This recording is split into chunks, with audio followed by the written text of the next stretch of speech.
তো আজকে দেখাবো text box, text quick parts এবং ওয়ার্ড আর্ট, মানে এক কথায় টেক্সটের সব কাজ আজকে আপনাদের দেখাই দেবো। এর আগে কিন্তু হোম হোম ইনসার্টে সব কিছু দেখাই দিয়েছি, ইনসার্ট থেকে অনেক কিছু দেখানো সারা এবং এবং টেক্সটে চলে আসছে। কিন্তু আপনি যদি আমার চ্যানেল নতুন হয়ে থাকেন আর আগের ভিডিওগুলো না পেয়ে থাকেন, আমার ইউটিউব চ্যানেলে ঢুকলে প্লে লিস্টের মধ্যে অটোমেটিক সব ভিডিওগুলো পেয়ে যাবেন।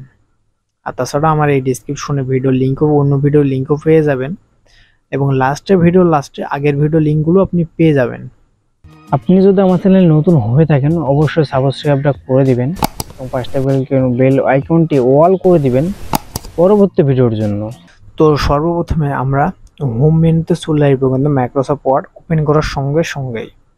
তো এবার আসে আমি ইনসার্ট থেকে টেক্সট।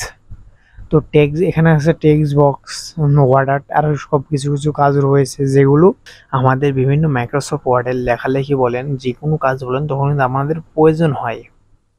আর মাইক্রোসফট ওয়ার্ডের বিষয়ে যে কোনো প্রশ্ন থাকলে আপনি কমেন্টের মধ্যে জানাতে পারেন। আর কোন রিলেটেড মাইক্রোসফট ওয়ার্ড নিয়ে ভিডিও চান সেটা আমাকে জানাতে পারেন, ইনশাল্লাহ সেরকমের ভিডিও দেওয়ার চেষ্টা করব। সর্বপ্রথমে চলে আসি টেক্সট বক্স, কারণ আজকে টেক্সট নিয়ে কথা। টেক্সট বক্সে চলে আসি। তো টেক্সট বক্সের মধ্যে আমাদের কিন্তু বক্সের মধ্যে দিচ্ছে কিছু। তো এইগুলো কি? এইগুলো হচ্ছে মাইক্রোসফট ওয়ার্ড থেকে আপনাদের কিছু টেক্সট বক্স তারা দিয়েছে। চাইলে তাদের টেক্সট বক্স ব্যবহার করতে পারেন, আর চাইলে আপনি নিজেও তৈরি করে নিতে পারেন।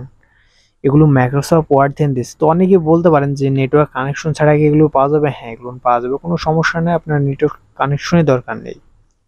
তো দেখেন আমাদের এখানে কিন্তু অনেকগুলো টেক্সট বক্স দিয়েছে। তো দেওয়ার পর আমি সর্বপ্রথম মনে করছি একটা টেক্সট বক্স আপনি খুঁজে নিতে পারেন এখান থেকে। আমি এখান থেকে এটা নেব। তাছাড়াও এখান থেকে আপনি কিছু টেক্সট বক্স নিতে পারবেন, যেমন এটা সিলেক্ট করলাম। দেখেন আমাদের টেক্সট বক্সটা কিন্তু আমরা পুরো এডিট করতে পারবো। দেখেন আমরা কিন্তু পুরো এডিট করতে পারবো, আমি এডিট করে কিছু লিখে নিই এর মধ্যে। তো এখানে একটা জিনিস খেয়াল করেন, আমি কিন্তু টেক্সট বক্সের মধ্যে অনেক কিছুই লিখে নিলাম। তো এবার আসি আমাদের টেক্সট বক্সগুলো প্রয়োজন হয় কেন, কি করতে হয়।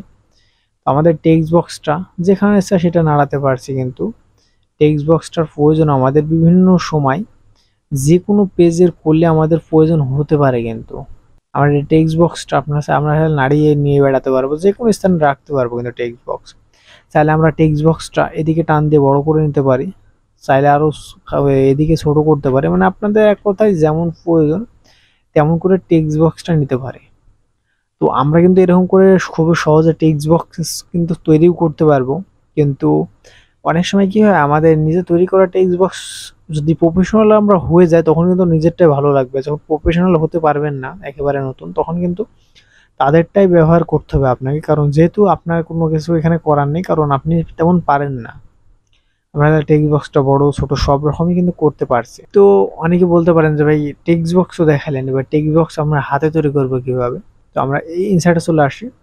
তো দেখেন টেক্সট বক্স, দেখেন draw to table text box, আমরা এখানে চলে আসলাম। জাস্ট দাগ দিয়ে দেখেন আমাদের টেক্সট বক্সটা হয়ে গেল। এবং টেক্সট বক্সের কিছু মুড আছে, সেটা হলো এখানে দেখেন আমাদের বিভিন্ন মুড রয়েছে। এখানে সিলেক্ট করে দেখেন টেক্সট বক্সের কেমন মুড নিতে চাই, তেমন কিন্তু চলে আসছে। কিন্তু আমাদের অনেক সময় মনে করেন কাজ করতে করতে ভুলে অনুযায়ী ক্লিক হতে পারে। তো তখন কিন্তু আমরা উপরে কোনো ফরম্যাট পাচ্ছি না, জাস্ট ক্লিক করবেন, এখানে যে ফরম্যাট দেখছেন ফরম্যাটে চলে আসবেন। তো আমরা আসলে এখান থেকে বিভিন্ন শেপের কালার দিতে পারি, এখান থেকে বিভিন্ন মুড দিতে পারি, কালারিং মুড মনে করেন এই দুটো পারবেন। তাছাড়া এখানে শেপ আউটলাইন দিতে পারি, যেমন দেখেন আউটলাইন দিলাম। সরি, এখানে চলে গেছে, আবার ফরম্যাটে চলে আসলাম। হ্যাঁ, চাইলে এখান থেকে আমরা যে কোনো লেখালেখি মানে মুড চেঞ্জ করতে পারি। কিন্তু আমি এখানে হালকা পাতলা লিখে নিচ্ছি। তো দেখেন এই টেক্সট বক্সের মধ্যে আমি কিছু লিখলাম, তো এখানে টান দিই। মনে করেন এখানে যে টেক্সট বক্সটা আপনি দেখছেন এটা কিন্তু মাইক্রোসফট ওয়ার্ডের টেক্সট বক্স, এবং এখানে যে টেক্সট বক্সটা দেখছেন এটা কিন্তু আমরা তৈরি করলাম। তো আমরা কিন্তু টেক্সট বক্সটা কাস্টমাইজ করে সময় ধরে ঠিকও করতে পারি। আমি এটা ভিতরটা সাদা নিলাম এবং বাইরটা লাল নিলাম, আপনি চাইলে অন্য কিছু নিতে পারেন, কোনো সমস্যা নাই। এটা ভিতরটা আমি কালার নিলাম না, নো ফিল করে দিলাম। তো অনেক সময় আমরা ভিতরে কালার নিয়ে ফেলি, তো নেওয়ার পর আপনি এখানে শেপ ফিল্ড আসে নো ফিল করে দিবেন, তাহলে এখানে কোনো ফিল কালার থাকবে না, সব হারাই যাবে। তো এবার আসি আমরা এখানে এর মধ্যে যে লেখাগুলো লিখছি এটা ডিজাইন করতে চাই। তো ডিজাইন করবো কিভাবে? সিলেক্ট করবেন, সিলেক্ট করে জাস্ট ক্লিক করবেন। এখান থেকে বিভিন্ন মুড রয়েছে, যেমন দেখেন বিভিন্ন রকমের মুডগুলোতে আমরা কিন্তু লিখতে পারি কিন্তু। এই যে চলে আসছে এই যে। সাধারণত আমাদের মুডগুলো তেমন তেমন প্রয়োজন হয় না, যখন আপনারা প্রফেশনাল কোনো কাজ করতে যাবেন তখন কিন্তু এই মুডগুলো আমাদের বিভিন্ন সময় প্রয়োজন হয়। তো আপনারা চাইলে এখান থেকে এটা চেঞ্জ করে নিতে পারেন। আবার ইনসার্টে আসলাম, তো টেক্সট বক্সের কাজ তো বুঝতে পারলেন, আপনার টেক্সট বক্সের কাজ নিয়ে কিভাবে এডিট করবেন, কিভাবে কি করবেন। তো আমি আরেকটা ব্ল্যাঙ্ক পেজ নিয়ে নিই, এখানে জাস্ট ক্লিক করলে ব্ল্যাঙ্ক পেজ একটা ক্রিয়েট হয়ে যাবে কিন্তু আমাদের। আমি কিন্তু ব্ল্যাঙ্ক পেজে চলে আসলাম। তো এবার আসে আপনাদের ওয়ার্ড আর্টের কাজ দেখাই। ওয়ার্ড আর্টের কাজটা কেমন, আমি ওয়ার্ড আর্টের কাজটা আমি সিলেক্ট করলাম। যেমন ইচ্ছা আপনি ফন্ট নিয়ে লিখতে পারেন এবং এডিটও করতে পারবেন কিন্তু সেই ফন্টের। আমি এখানে কিছু টেক্সট লিখে নিই। তো আমি আমার চ্যানেলের নামটা লিখে নিলাম আরিফুল টেক, তো লিখে নিলাম। তো আমরা চাইলে এখানে কিন্তু এটার কিন্তু বিভিন্ন মুড দিতে পারি। তো মুড দেওয়ার জন্য এটা সিলেক্ট করবেন, এখানে ওয়ার্ডারটা চলে আসবেন। দেখেন আমরা কিন্তু এটা কিন্তু সিলেক্ট হয়ে গেল। দেখেন খুবই সহজে, আমাদের কোনো ব্যাকগ্রাউন্ড কিন্তু ফিল কালার ছিল না কিন্তু। এখানে বিভিন্ন ফিলের কালার আরও চেঞ্জ করতে পারি এবং দেখেন টেক্সটের নাম এগুলো এডিট করতে পারবো এবং এখানে কোন রকম ইফেক্ট দিতে চাই সেগুলো দিতে পারবো। দেখেন আমাদের ইফেক্টটা যেমন প্রয়োজন হয় তেমন কিন্তু ইফেক্টটাও দিয়ে দিতে পারি। তো আমরা চাইলে এটা পেজের মাঝখানে নিতে পারি। দেখেন টপ মিল সব যেরকমই আছে, এখানে আপনি আগের মতো এরকম ফরম্যাট দেখাইছি সেরকমই করে নিতে পারেন কিন্তু। এটাই হলো মনে করেন আমাদের ওয়ার্ড আর্ট বা ওয়ার্ড আর্টের কাজগুলো এটার মাধ্যমে আমরা কিন্তু করে থাকি। তো একটা জিনিস আমাকে বলতে পারেন যে আমরা বিভিন্ন সময় বিভিন্ন রকম ইফেক্ট বা বিভিন্ন সময় বিভিন্ন ব্যবহার করি। তো আমরা চাই যে আমাদের লেখাগুলো একটু মুড চেঞ্জ করতে বা লেখাটা দেখতে একটু ভালো, আমি এটা ডিলিট করে দিই ব্যাক স্পেস দিয়ে। তো মনে করেন আমাদের এই লেখাটা, তাই না? তো লেখাটা আমরা বিভিন্ন সময় বিভিন্ন মুড দিয়ে ঘোরাতে পারি। আমি জাস্ট ক্লিক করলাম, মুড অনুযায়ী আমাদের চেঞ্জ হয়ে গেল। তো অনেক সময় আমাদের একটা হালকা বাঁকা লাগে, বাঁকা করে নিতে পারি যেমন ইচ্ছা। তো বাঁকা করতে হলে জাস্ট এই যে এখানে সবুজ যে আইকন, এটা করে মাউস নিয়ে যাবেন, ঘোরানোর একটা চিহ্ন আসবে, যেদিকে নেবেন সেদিকে ঘোরাতে পারবেন কিন্তু। খুবই সহজে, কোনো আপনাকে কষ্ট করা লাগছে না, আপনাকে বেশি এডিটও করা লাগবে না। এরকম করে মুড করে চেঞ্জ করে নিতে পারবেন কিন্তু। আর তাছাড়া এটি এডিট করতে পারবেন, অ্যালাইন্ডের নিতে পারেন, অ্যালাইন্ড পেজের মাঝখানে এবং সব জায়গায় আপনি এটা সিলেক্ট করে নিতে পারবেন। এবার আপনি চলে আসে ইনসার্ট চলে আসলাম, ওয়ার্ডারের কাজটা এইভাবে আপনি সিলেক্ট করে নিতে পারবেন। তাছাড়া আমাদের ওয়ার্ডারে বিভিন্ন মুড রয়েছে যেগুলোর মাধ্যমে আমরা কিন্তু ওয়ার্ডারের বিভিন্ন কাজগুলো করে থাকি কিন্তু। এখানে দেখেন আপনারা চাইলে কিন্তু ওয়ার্ডার দিয়ে বিভিন্ন রকমের ডিজাইনও তৈরি করতে পারবেন। অলরেডি আমি কিন্তু এর আগে বিভিন্ন ডিজাইনও তৈরি করছি ওয়ার্ডার দিয়ে, কিন্তু সেই ওয়ার্ডারগুলো আসলে আপনাদের মানে তৈরি করে দেখাতে গেলে না অনেকটা লেট হয়ে যাবে, যার কারণে মানে দেখানোর অবস্থাটাই হচ্ছে না। তো ফরম্যাটে আসলাম, দেখেন আমাদের এখানে যতগুলো লিঙ্ক আছে আমি এটা সিলেক্ট তো আছে আমাদের। তো এখানে আরও দেখেন শেফট ইফেক্ট, এখান থেকে শেপ ইফেক্ট দিতে পারি। যেমন দেখেন আমাদের লেখাটা কি ছিল আর কি হয়ে গেল, সরি কি হয়ে গেছে, কন্ট্রোল জেড দিয়ে নিই। আমাদের লেখাটা কি ছিল আর কি চলে আসলে ইফেক্টে, সরি ফরম্যাটে আসলে হয়ে যাবে। তো শেপে আসলাম, তো আমাদের শেপটা কেমন প্রয়োজন আমি এটা নিলাম। দেখেন আমাদের এটা যে এমন হয়ে গেল, তাই না? তো দেখতে কেমন লাগছে। আমাদের বিভিন্ন সময় বিভিন্ন রকমের মুডের শেপ অ্যাড করতে পারি কিন্তু এখানে। আপনাকে জাস্ট এখানে কিছু মানে বুঝতে হবে যে কেমন করে কি করতে হয় বা একটু ধারণা রাখতে হবে, তাহলে কিন্তু আপনি প্রতিটা জিনিসই পারবেন।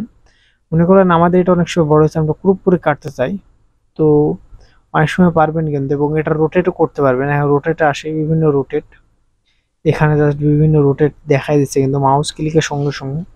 আপনারা চাইলে মাউস ক্লিক করে পারেন, আবার এখানে রোটেটে এসে রোটেটও করতে পারবেন কিন্তু। দেখেন মাউসটা নিয়ে গেলে রোটেট হয়ে যাচ্ছে। আর তাছাড়া এখানে একটা জিনিস খেয়াল করেন, আমাদের কিন্তু এখানে শেপ অ্যাড হচ্ছে। তো এর আগের ভিডিওতে আপনাদের কিন্তু আমি শেপ নিয়ে কিভাবে কি করতে হবে আমি অলরেডি সব কিন্তু দেখাইছিলাম। তো তারপর আমি এখানে ক্লিক করে ফরম্যাটে আসি, এখানে শেপ যেহেতু শো করছে একটু কাজ দেখাই দিয়ে জাস্ট ক্লিক করলাম। আমরা বিভিন্ন মুডের শেপের মুড নিতে পারি কিন্তু। সরি এটা নিচে চলে গেছে। আমরা এই মুডগুলো বড় করতে পারি, ছোট করতে পারি, যেটা ইচ্ছা সেটা কিন্তু করতে পারবো। দেখেন দেখেন যে শেপগুলো আমাদের নিজে নিজে নাও পাওয়া যেতে পারে বা তৈরি নাও করতে পারবেন, তবে এখান থেকে আপনি খুবই সহজে তৈরি করতে পারেন কিন্তু। জাস্ট ফরম্যাটে এসে আপনি এখান থেকে যে কোনো শেপ নেবেন, আমি এই শেপটা নিলাম, আমি এই শেপটার উপরে অনেক কিছু লিখে এটা এর মতো করতে পারবো। আমি আরেকটা শেপ নিয়ে দেখাই, যেমন ইচ্ছে আপনার। আমি গোল শেপটা নিলাম, জাস্ট গোল শেপ নিয়েও আপনি সেম টু সেম আগের মতোই কিন্তু কাজ করতে পারবেন। এক কথায় আপনি এভাবে যদি কাজ করেন তাহলে এখানে আপনি আসলে একটু ঘাটাঘাটি করলেও কিন্তু সবকিছু জেনে যাবেন। মাইক্রোসফট ওয়ার্ডের এ টু জেড সবকিছু কিন্তু জানা প্রয়োজন, দরকার বা আমাদের প্রয়োজন হয়, কারণ মাইক্রোসফট ওয়ার্ডে আমাদের লেখালেখি কাজে একটা জিনিসও যদি ভুল হয় সেটা ঠিক করতে অনেক সময় আমাদের কিন্তু ঝামেলাও প্রয়োজন হয় বা পোহাতে হয়। তার জন্য মাইক্রোসফট ওয়ার্ডে প্রতিটা জিনিস আপনাদের জেনে নেওয়া প্রয়োজন কিন্তু খুবই সহজে। আমাদের কিন্তু মাইক্রোসফট ওয়ার্ডে বেসিক তেমন এখান থেকে যা প্রয়োজন হয়, তাছাড়া কিন্তু আমাদের এখান থেকে বিভিন্ন মুড চেঞ্জ করতে পারবেন কিন্তু। ট্রান্সপারেন্সি দেখেন, আমাদের এখানে মনে করেন আমার একটা নতুন করে একটা ওয়ার্ড লিখে নিই, যেমন ওয়াটার। ওয়াটারটা আমি কপি করলাম মনে করুন, সরি ওয়াটার পুরোটা কপি করা অনেক জানেন নাকি জানি না, কপি করতে জাস্ট সিলেক্ট করবেন। আপনি চাইলে কন্ট্রোল চেপে সি করতে পারেন, আবার রাইট বাটন ক্লিক করে এখানে দেখেন কপি রয়েছে, এবং আপনি এখানে সিলেক্ট করার পর পেস্ট করতে পারেন, কন্ট্রোল ভি পেস্ট করতে পারেন বা সিলেক্ট করে ভি পেস্ট। ওয়াটার নিলাম, তো এটা পুরো সিলেক্ট থাকা অবস্থা আপনি ইনসার্টে চলে আসবেন, ওয়ার্ড আর্টে চলে আসবেন। আমি এখানে একটা জিনিস লিখে নিলাম, ইউর টেক্স হেয়ার। আমি এটা নিয়ে আমি ইফেক্ট এবং সবকিছু দিয়ে দেখাবো কিন্তু। তো আমাদের ইফেক্টগুলো জাস্ট সাধারণত শেপের মাধ্যমে দিতে পারি। আমরা শেপের মাধ্যমে বিভিন্ন ইফেক্টগুলো এখান থেকে কিন্তু ব্যবহার করতে পারি খুব সহজেই। তাছাড়া আমরা চাইলে এটা বিভিন্ন মুড বা একটা লোগোর মতো সিস্টেম কিভাবে তৈরি করব, এটা কি সম্ভব? হ্যাঁ, এটাই সম্ভব। টেক্সট ইফেক্টে চলে আসে, তো এখানে কিন্তু বিভিন্ন ইফেক্ট পাবেন, এবং এখানে দেখেন আরো কিছু ইফেক্ট রয়েছে, যেমন এই যে বাঁকা, এই যে বাঁকা, এই যে দেখেন আমাদের ওয়ার্ডগুলো কেমন কি প্রয়োজন হতে পারে সেই সব ওয়ার্ডও কিন্তু মাইক্রোসফট ওয়ার্ডের আমাদের যাতে কম খাটাখাটনি না হয় তার জন্য কিন্তু তারা দিয়ে থুয়েছে। কিন্তু দেখেন ইউর টেক্সট হেয়ার, একটা জাস্ট মাউস ক্লিক করলে আপনাদের কি হচ্ছে, এক রকমের মুড বা ইফেক্ট দেখাই দিচ্ছে কিন্তু। তো আপনারা চাইলে এখান থেকে যে কোনো মুড বা যে কোনো চেঞ্জ করে নিতে পারেন কিন্তু। তো আপনারা চাইলে এভাবে খুব সহজে ইনসার্টের টেক্সটের যে কাজগুলো আছে এগুলো আপনি করে নিতে পারেন। তো আজকে ভিডিও এই পর্যন্ত রাখলাম, দেখা হবে ইনশাল্লাহ পরবর্তী নতুন কোনো ভিডিওতে। আর আপনি যদি আমার চ্যানেলে নতুন হয়ে থাকেন অবশ্যই সাবস্ক্রাইব করে দিবেন।